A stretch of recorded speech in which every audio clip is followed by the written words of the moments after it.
Olá, pessoal! Estamos aqui de volta para falar um pouquinho para você sobre o nosso curso de Química Inorgânica 2, que é a química dos compostos de coordenação. E nessa aula de hoje, nós vamos falar um pouquinho sobre as teorias de ligação aplicada aos compostos de coordenação. Em específico, essa aula ela vai tratar sobre a teoria do campo cristalino, também chamado de TCC, em complexos octaédricos. Então eu vou começar essa aula falando um pouquinho sobre o TCC e depois nós vamos entrar especificamente nessa teoria aplicada aos compostos octaédricos. Muito bem, para compreendermos a teoria do campo cristalino, é preciso nós termos uma imagem clara sobre a orientação espacial dos orbitais dos metais, em especial os orbitais d de dado. Por quê? Porque é a interação dos orbitais d do metal com os grupos de ligantes que o rodeiam, tá? Que vão produzir os efeitos do campo cristalino. Então eu vou mostrar para vocês aqui as orientações dos orbitais, mas vocês devem ficar muito atentos à orientação, principalmente dos orbitais d do metal, porque eles serão as chaves importantes para a gente entender essa teoria do campo cristalino. Bem, pessoal, aqui eu estou mostrando para vocês, então, a disposição espacial dos orbitais. Estou começando aqui pelos orbitais S, né? A superfície esférica de um orbital S, então aquela forma esférica que nós já conhecemos, né? Os orbitais P, né? Esses orbitais P nós lembramos que são três orbitais P, né? Eles estão dispostos aí nos eixos X, Y, Z, tá? Naquela forma de halteres que nós já conhecemos também. Mas o mais importante disso é o que vem a seguir aí. Pessoal, esses orbitais d, nós já sabemos que eles são 5 orbitais d. Mas mais do que isso, é importante nós sabermos a sua orientação, como que eles estão orientados no espaço. Então, vamos entender um pouquinho melhor isso aí. Nós temos, desses 5 orbitais d, dois orbitais, tá? Que eu chamo de dz2 e dx2y2, tá? Esses dois orbitais que estão aqui mostrados acima são orbitais d cujos lóbulos estão orientados, tá? Em cima dos planos x, y, z. Então, volto a repetir. Os orbitais dz2 e o orbital dx2, y2, tá?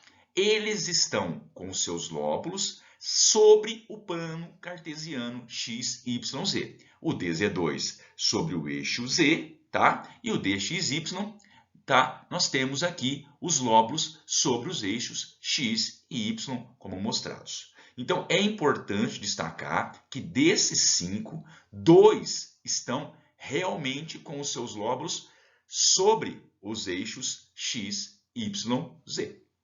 E nós temos agora 3 outros orbitais que nós chamamos de dzx, dyz e dxy.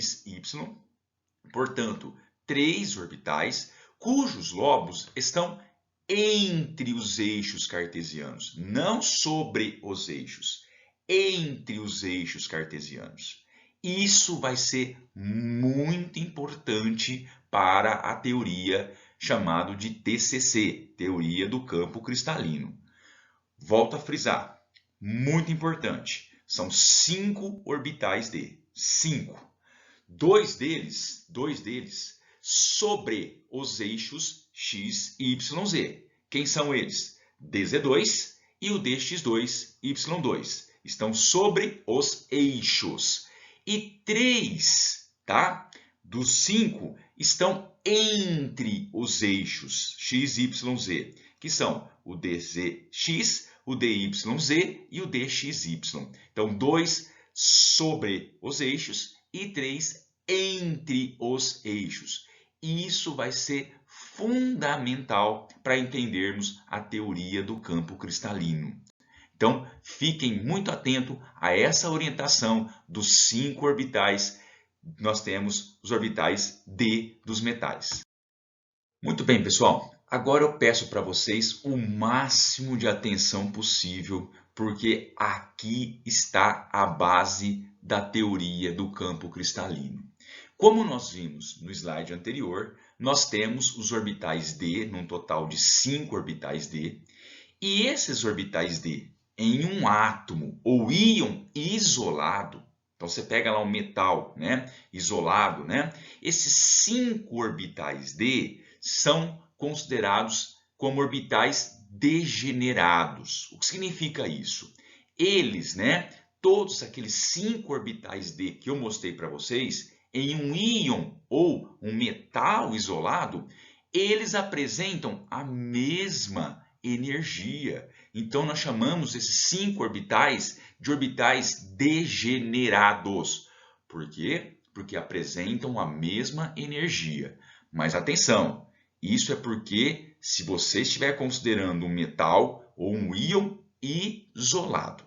No entanto, quando um átomo ou íon, né, ele está combinado com uma espécie química ligante, que pode ser um átomo, que pode ser um íon, ou pode ser moléculas, enfim. A partir do momento que você pega esse metal, tá, ou esse íon, e combina-se ele com um ligante, o que nós vamos ter é que a energia dos orbitais d, que até então eram iguais, agora passam a ser diferentes. Então, esses orbitais d, quando combinados, quando ligados a ligantes, eles deixam de ser degenerados e passam a apresentar energias diferentes. Pessoal, esse é o ponto fundamental da teoria do campo cristalino. Nós estamos pegando um átomo isolado e vemos que os orbitais d possuem a mesma energia.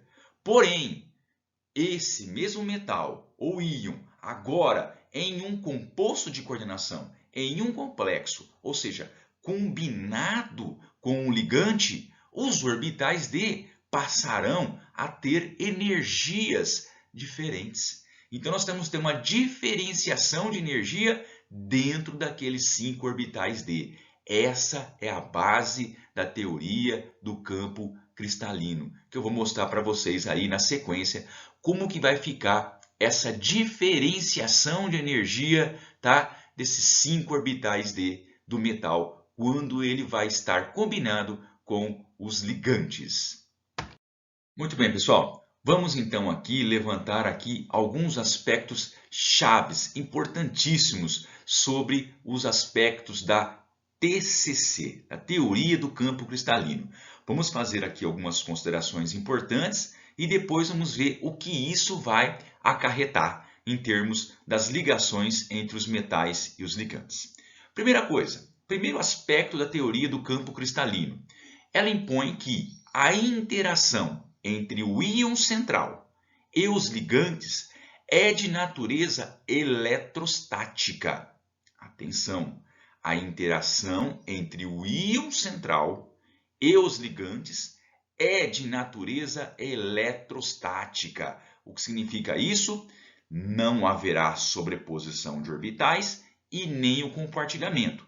Temos que pensar apenas em que? Natureza eletrostática, atração e repulsão. Natureza eletrostática é a interação entre o metal e o ligante. Que mais? O par isolado de elétrons do ligante, como nós já falamos que os ligantes eles possuem pares, né, isolados, são considerados aí os pares como um ponto de carga negativa que repele os elétrons dos orbitais d do íon metálico central. Então veja que coisa interessante. Nós estamos falando de um íon com espécie central, tá? Que possui lá os seus orbitais d.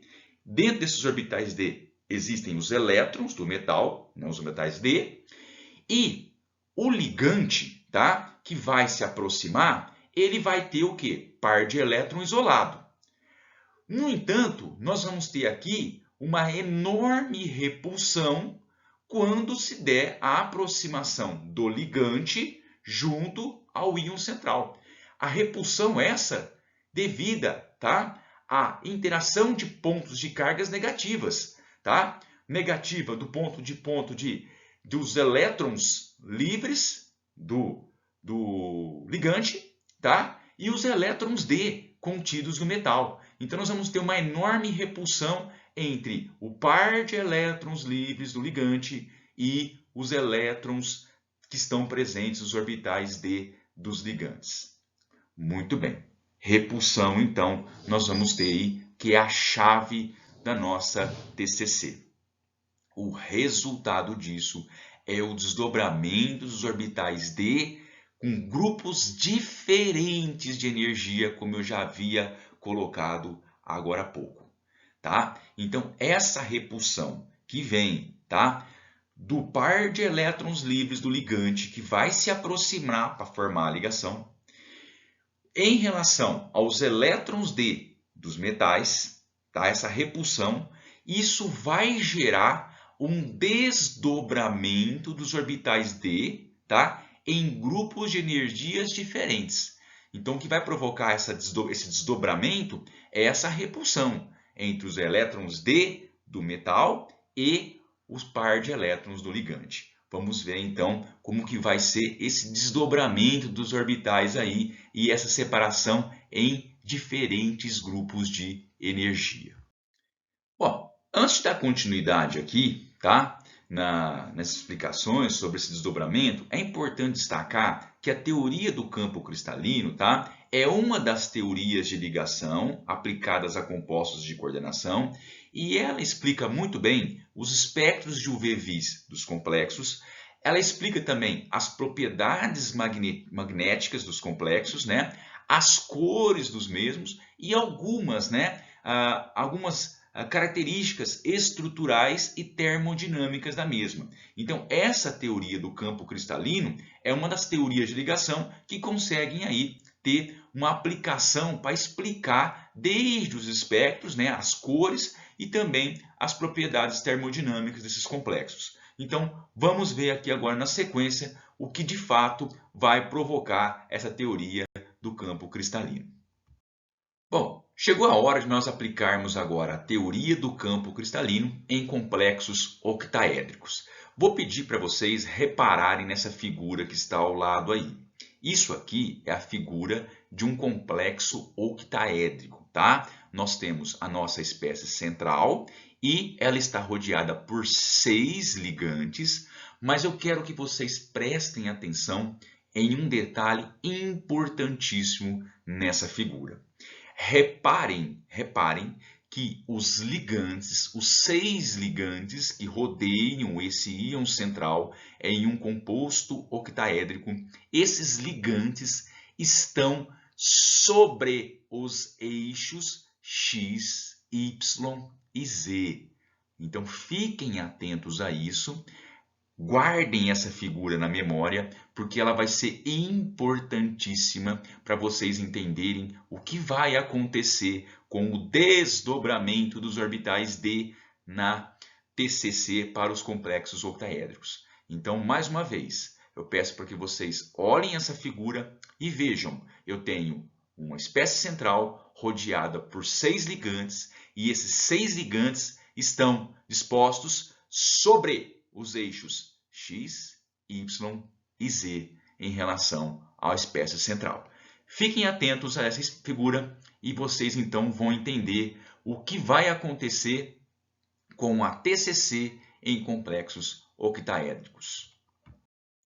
Pessoal, vamos então aqui a uma ilustração que vai mostrar para vocês muito bem o que acontece com os orbitais D, tá?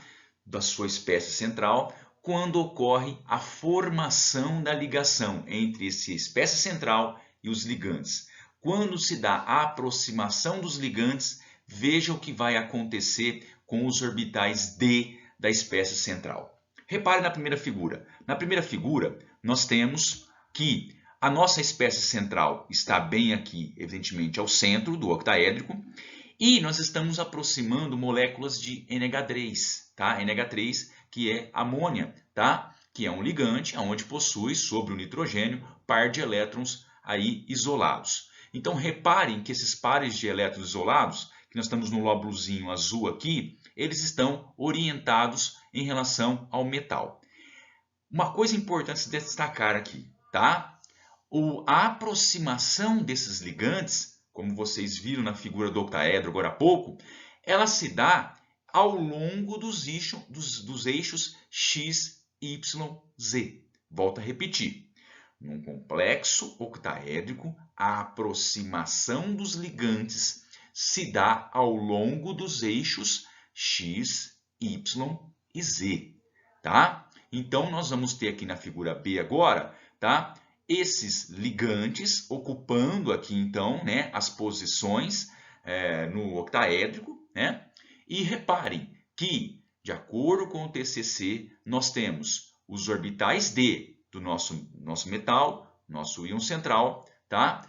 Os elétrons ali dele que vão sentir uma repulsão pelos pares elétrons dos ligantes. Então, são pontos de carga negativa, tá, que vão se repelir. Então, reparem aqui que vai haver aqui a formação do complexo octaédrico, mas existe uma forte repulsão entre o par isolado do ligante, tá, e os pares de elétrons, tá, os elétrons D do metal. Na figura seguinte, eu vou mostrar para vocês como que fica cada um dos orbitais D, como cada um dos orbitais D sente essa repulsão. Então vamos a ela. Aqui nós temos, né, os 5 orbitais D, né? São eles aqui o DXY, o DYZ, o DZX, o DZ2 e o DX2Y2. Os 3 primeiros, lembre-se, os 3 primeiros orbitais, eles estão localizados entre os eixos X, Y e Z. Já os 2 últimos, o DZ2 e o DX2Y2, estão exatamente sobre os eixos X, Y e Z. Eu peço para que vocês tenham o máximo de atenção aqui, principalmente nesses 2 últimos orbitais D que estão representados aqui. Repare que o DZ2 ele está sobre o eixo Z. Ele está sobre o eixo Z.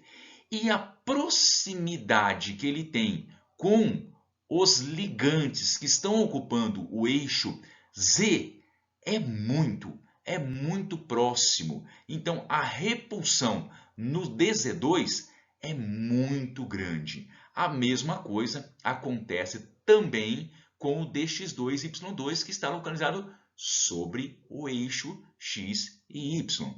A proximidade desses orbitais, desses elétrons D, que estão localizados no DX2, Y2, junto com os ligantes que estão ocupando esse eixo, é muito próximo. A repulsão é muito grande. Então, esses 2 últimos sofrem uma repulsão entre os orbitais D, que ali estão, os elétrons dos orbitais D, que ali estão, e o par de elétrons do ligante muito maior do que os 3 primeiros, porque os 3 primeiros eles estão apenas entre os eixos, localizados entre os eixos. Então, dá para você notar aqui, olha, por exemplo, no DXY, que eles estão pouco mais afastados do ligante, então eles sentem menos essa repulsão. Então já dá para a gente perceber aqui que alguns orbitais D vão sentir a proximidade do ligante muito maior. Então a repulsão neles será muito maior, enquanto que outros 3 sentem menos essa repulsão, então vocês vão ver que a energia será menor. Então, a partir daqui, nós já temos uma expectativa de que vai haver uma mudança, tá, de energia desses 5 orbitais D aí.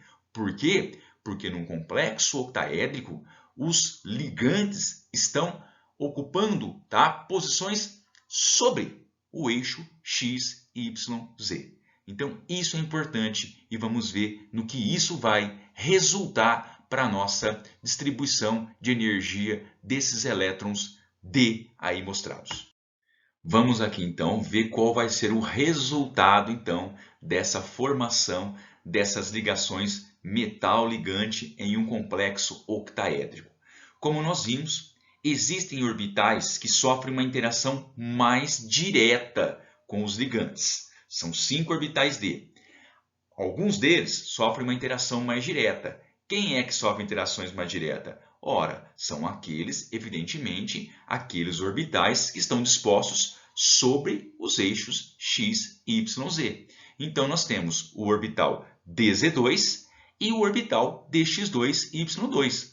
Como eles estão sobre os eixos e os ligantes também estão sobre os eixos, eles sofrem uma interação mais direta, uma repulsão maior, e isso faz com que eles tenham a sua energia aumentada. Então, daqueles 5, 2 deles que estão sobre os eixos, o dz2 e o dx2 e y2, sofrerão um aumento de energia. Por outro lado, tem orbitais que estão ali sofrendo uma interação menor, estão um pouco mais distantes dos ligantes. Então, eles interagem menor, de forma menor. E eles terão, então, a sua energia diminuída. Então, veja, ao ponto que nós temos, daqueles 5, 2 com energia aumentada, 3 deles terão a sua energia diminuída, porque sofrem uma menor interação entre o metal e o ligante. Isso vai provocar a separação dos orbitais D, que são 5 orbitais D, tá? Nós vamos separar eles em 2 grupos. Dois deles ocuparão uma região de maior energia e os outros 3 uma região de menor energia, tá? 2 deles nós vamos chamar de EG e os 3 de T2G, tá? Triplamente degenerado e duplamente degenerado. Então nós já sabemos que 2 deles terão uma energia maior e 3 deles uma energia menor. Como isso acontece? Porque nós temos que pensar em termos de interação entre o orbital e o ligante. Aqueles orbitais que estão mais próximos do ligante sofrem uma maior repulsão, aumento de energia. Aqueles que estarão mais distantes, uma menor repulsão, uma diminuição de energia. Então, 2 acima, 3 abaixo, nós temos o EG, 2 duplamente degenerados, e T2G, triplamente degenerados, conforme vou mostrar para vocês na figura a seguir. Essa figura mostra para vocês o que eu acabei de dizer, tá? 2 orbitais que estão diretamente sobre os eixos, que são o dz2 e o dx2, y2, tá? São duplamente degenerados com uma energia maior. Então, nós vamos chamar ele de EG, tá? Enquanto que nós vamos ter os orbitais chamados de T2G, que são triplamente degenerados com menor energia. São aqueles orbitais que estão localizados entre os eixos x, y, z. Então, os 2 primeiros, EG, terão uma energia aumentada, enquanto que 3 deles terão sua energia diminuída. Isso porque eles estão localizados entre os eixos, que abaixam um pouco a sua energia. Muito bem, pessoal. Então, esse modelo relativamente simples porque trata a interação entre o metal e o ligante como sendo apenas uma natureza eletrostática, onde nós estamos ali analisando a repulsão, tá, entre o par de elétrons livre do ligante e os elétrons que estão lá nos orbitais D do metal. Então, é um método relativamente simples, um modelo relativamente simples. E esse modelo nos leva à formação de um diagrama de níveis de energia, onde nós temos 3 orbitais chamados T2G, abaixo do nível de energia, e 2 duplamente degenerados, chamados de EG, acima de um nível de energia. E nós temos uma separação entre esses 2 níveis, o T2G e o EG, que nós vamos chamar isso de um parâmetro de desdobramento do campo cristalino, chamado de ΔO ou 10dQ. Então, aparentemente, um modelo simples nos leva à formação de níveis diferentes de energia entre os orbitais e uma separação entre os mesmos. Na próxima figura, eu vou mostrar para vocês aí esse diagrama esquematizado com todas essas informações que estão contidas nesse slide de uma forma, de uma representação de um diagrama. Temos aqui então esse diagrama dos orbitais D num campo cristalino octaédrico. Reparem que no início, quando eu tenho o meu metal isolado, os 5 orbitais D, eles possuem a mesma energia. Então, 5 orbitais D são degenerados, contendo a mesma energia.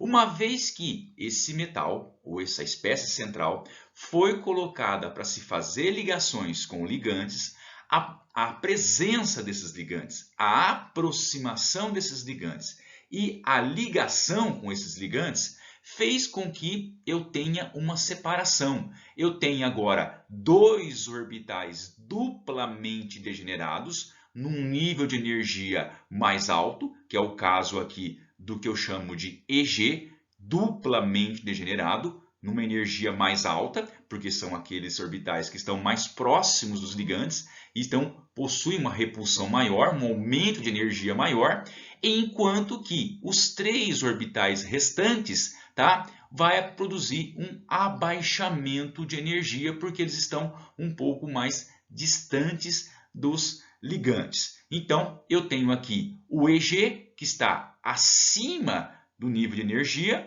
e o T2G, que são os triplamente degenerados, abaixo no nível de energia nesse diagrama. Então, o que eu tenho aqui? Uma diferença de energia entre o triplamente degenerado T2G e o duplamente degenerado EG.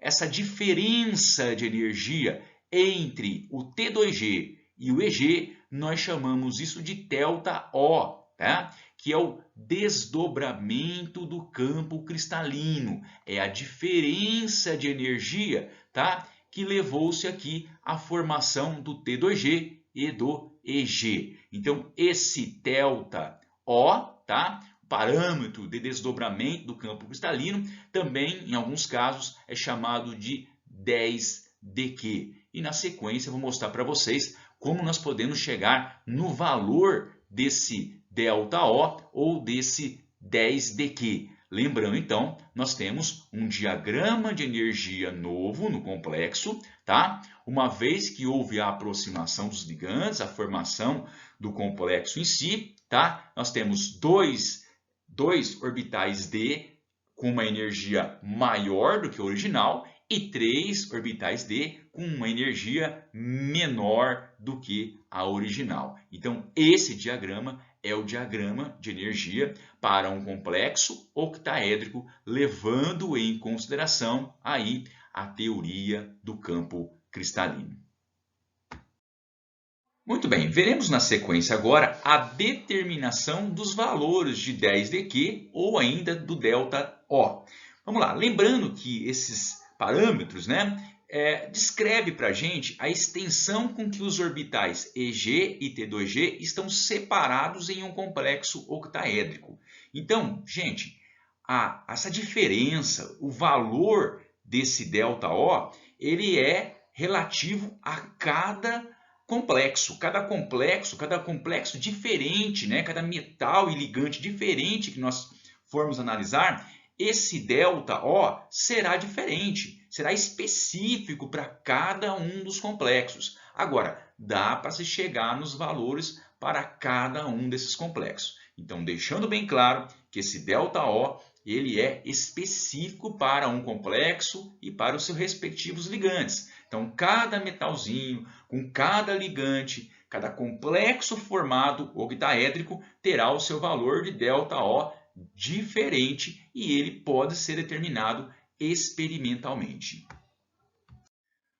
Os valores de 10dQ ou ΔO, né, eles podem ser obtidos através da espectroscopia de absorção da região do VVIS. Tá?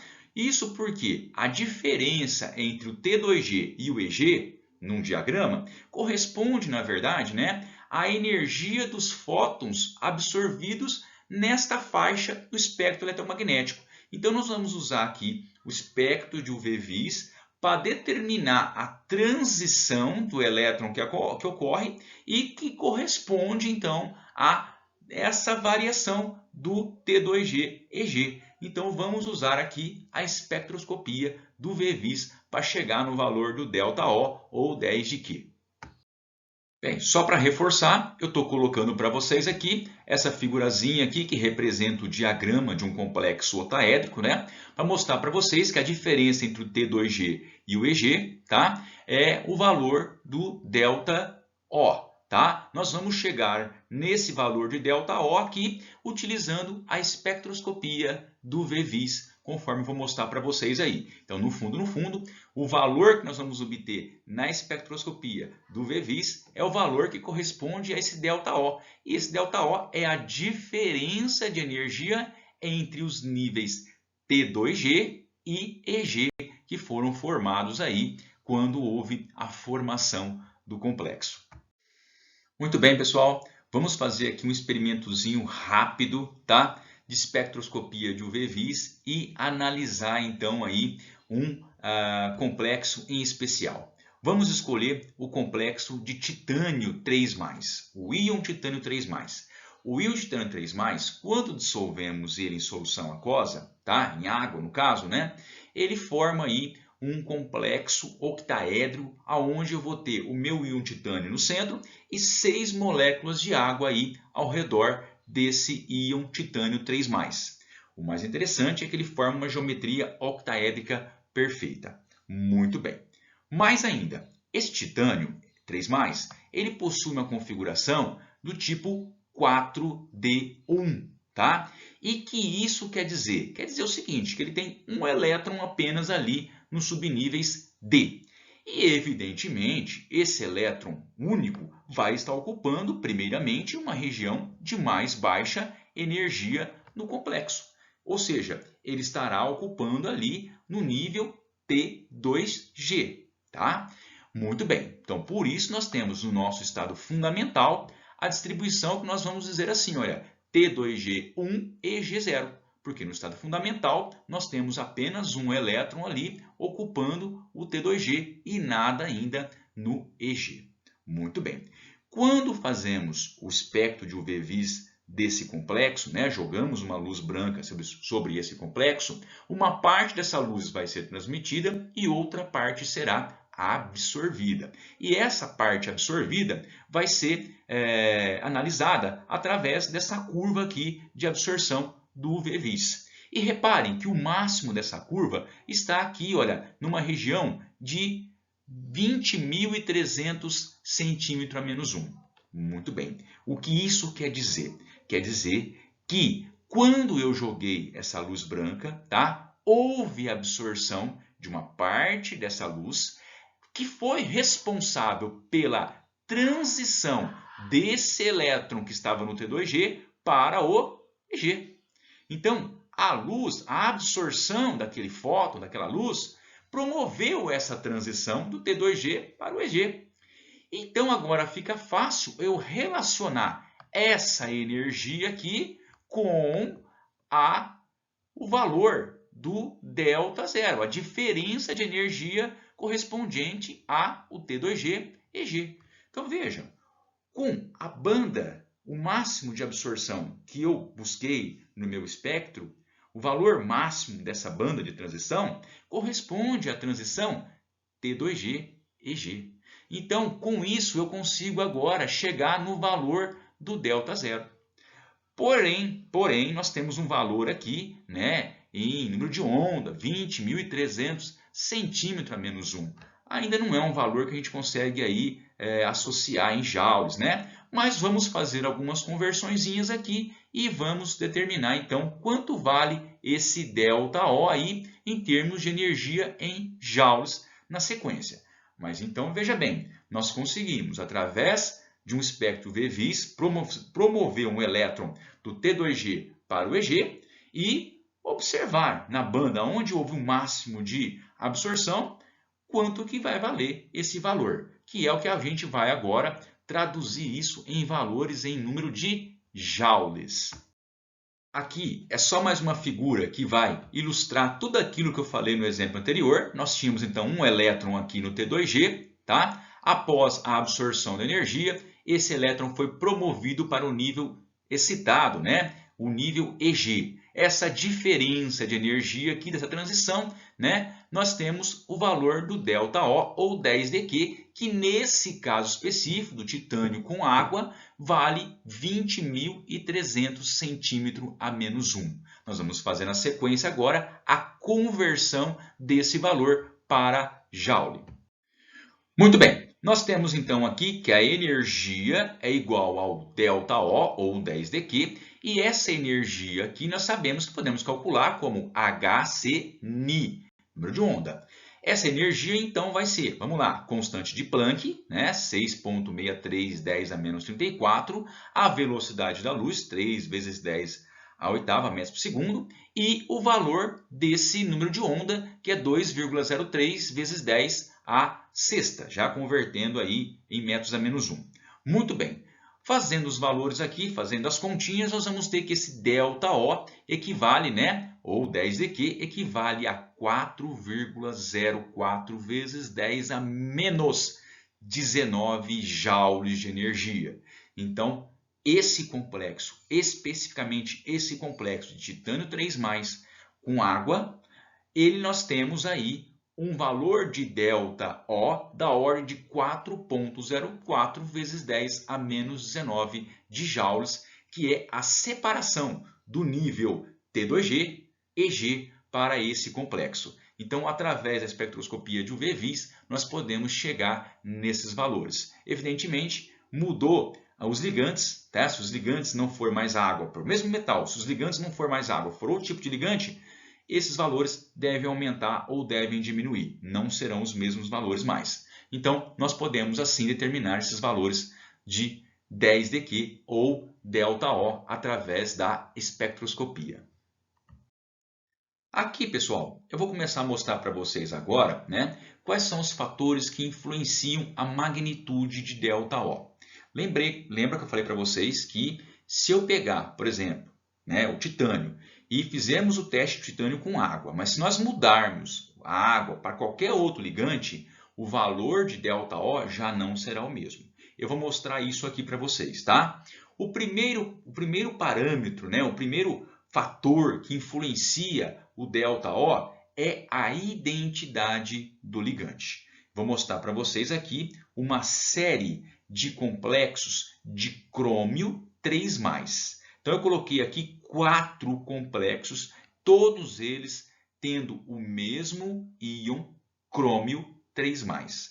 O que está mudando aqui é o ligante. No primeiro, nós temos o ligante cloro, tá? No segundo, o aqua. No terceiro, o amin. E no último, o ciano. Então, repare que os valores mudam, tá? Mudam, evidentemente, que o menor valor foi o cloro e o ciano é o maior valor. Isso tanto na absorção quanto no ΔO, tá? Então, mostra para a gente que a identidade do ligante, mesmo sendo o mesmo metal, mas o ligante é diferente, o ΔO será diferente. Na sequência, vou mostrar para vocês que existe uma série, tá? É uma sequência que mostra para vocês, né, quais são os ligantes que têm tendência em aumentar esse ΔO e aqueles que têm tendência em abaixar esse ΔO. Então, antes de mais nada, é importante saber que o metal sendo o mesmo,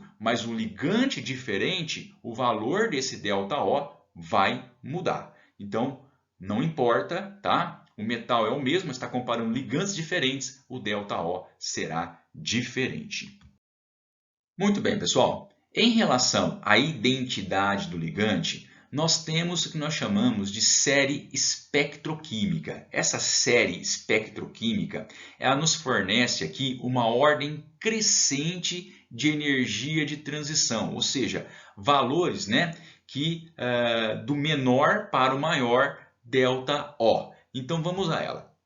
Nós temos aqui, no início da série, nós temos aqui os iodetos, né, que possuem aqui, no início da série, né, baixos valores de ΔO, tá? E vai aumentando na sequência, brometo e daí por diante, tá? Até chegar nos cianos e no carbonil, que são aqueles que estão no final da série, e esses no final da série vão possuir o valor de ΔO maiores, tá? E aqui nós costumamos chamar esses ligantes, né, que estão no início da série, de ligantes de campo fraco ou alto spin. E aqueles que estão mais no final da série, tá, são chamados ligantes de campo forte ou baixo spin. Isso eu vou mostrar para vocês mais para frente o que esses termos significam. Mas nesse momento é só importante saber que ligantes diferentes vão apresentar aí ΔO diferentes, tá? E existe aí uma sequência já pré-determinada de quem são os ligantes que vão provocar um aumento maior no ΔO. Então, cianos, carbonil, então no final da série, dessa série espectroquímica, ela mostra que esses ligantes, né, apresentam aí um valor maior de ΔO. Mais para frente eu vou explicar para vocês, né, numa outra sequência, eu vou mostrar para vocês aí o que significa falar que é um ligante de campo fraco ou alto spin, o que significa falar que é um ligante de campo forte ou baixo spin, mas já diz que está relacionado então com os valores de ΔO. ΔO pequenininho, tá? Começo da série, pequenininho, começo da série, alto spin. Ligantes que estão mais no final da série vão possuir altos valores de ΔO, chamados de campo forte ou baixo spin. Muito bem, dentro ainda dos fatores que influenciam a magnitude do ΔO, nós vamos ver agora a influência do número de oxidação do íon central. Eu vou pegar para vocês uma tabela aqui, aonde eu vou comparar, tá, dois complexos formados por ferro, porém o primeiro é o ferro 2 e o segundo é o ferro 3. Tá? Então tem o ferro 2 no primeiro, ferro 3 no segundo. Todos eles formados pelo mesmo ligante ciano. No primeiro deles, no ferro 2 com o ciano, tem um ΔO de 404. Já no segundo, com o ferro 3+, nós temos um valor de ΔO da ordem de 418 kJ, um valor superior ao do ferro 2. Embaixo tem a comparação agora de dois complexos de cobalto com água. Porém, o primeiro é o cobalto 2+, e o segundo é o cobalto 3+. Quando se trata do cobalto 2+, o valor do ΔO é 111 e o cobalto 3+, 228. Então fica claro aí para a gente que quando nós estamos comparando dois complexos formados por metais, porém metais com número de oxidação diferente, é o caso do ferro 2 e do ferro 3, tá? Percebe-se aí que quanto maior o número de oxidação, no caso do ferro 3, maior será o valor de ΔO. A mesma coisa nós observamos para o cobalto 2 e o cobalto 3. O cobalto 3 possui um valor de ΔO bem superior ao do cobalto 2. Muito bem. Números de oxidações mais altos, tá, fornecem valores de ΔO mais alto. Essa é uma conclusão óbvia quando nós olhamos a tabela. A explicação para isso está relacionado ao tamanho dessas espécies.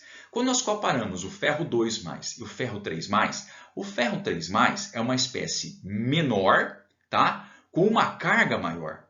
E isso induz uma formação de uma ligação metal-ligante mais forte. Por quê? Porque o ferro 3+ ele é menor, os ligantes estarão mais próximos, estão interagindo mais fortemente, e essa interação forte, tá, em relação à natureza dessa ligação, que é uma ligação mais forte, porque eles estão mais próximos, tá, porque a espécie central é menor, faz com que esse ΔO aumente. Então, espécies menores tendem a estabilizar ali mais a ligação. A ligação fica mais forte e, consequentemente, a ligação mais forte, tá, mais próxima e mais forte, fornece valores de ΔO mais altos. Então, é importante também, então, quando nós vamos analisar os valores de ΔO, sabemos que os ligantes influenciam, mas também as espécies centrais. Às vezes estamos comparando o mesmo metal, ferro, Mas, se um for ferro 2 e o outro for ferro 3, normalmente nós temos o ferro 3, que é o de maior número de oxidação, fornecendo um ΔO maior. Muito bem, pessoal. Essa daqui, então, foi a nossa primeira aula de teoria de ligação aplicada a compostos de coordenação. Nós vamos ter aí na sequência, né, um pouquinho mais sobre a energia de estabilização do campo cristalino. Vamos falar um pouquinho mais sobre aí, esse diagrama T2G e EG. Vamos falar também mais para frente sobre a teoria de campo cristalino aplicado a outras geometrias, que é o caso do quadrado planar e também do tetraédrica, tá? Então, espero que vocês tenham acompanhado essa aula. Um grande abraço a todos vocês. Espero vocês aí mais para frente.